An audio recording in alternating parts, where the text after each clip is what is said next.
नमस्कार, मी नाशिककर. आपले शहर, आपली माणसे. आज दिनांक 1 मे रोजी मध्यरात्री हुतात्मा स्मारकास आदरणीय उद्धव बाळासाहेब ठाकरे यांनी अभिवादन केले.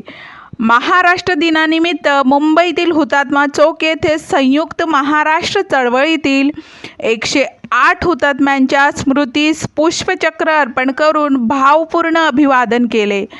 जय जय महाराष्ट्र माझा, गरजा महाराष्ट्र माझा हे गीत गायलं. यावेळी आदित्य ठाकरे, अरविंद सावंत, अनिल देसाई, अनिल परब, सुनील प्रभू यासह पक्षाचे अनेक प्रमुख नेते आणि निष्ठावंत शिवसैनिक उपस्थित होते. SK न्यूज नाशिककर. नमस्कार.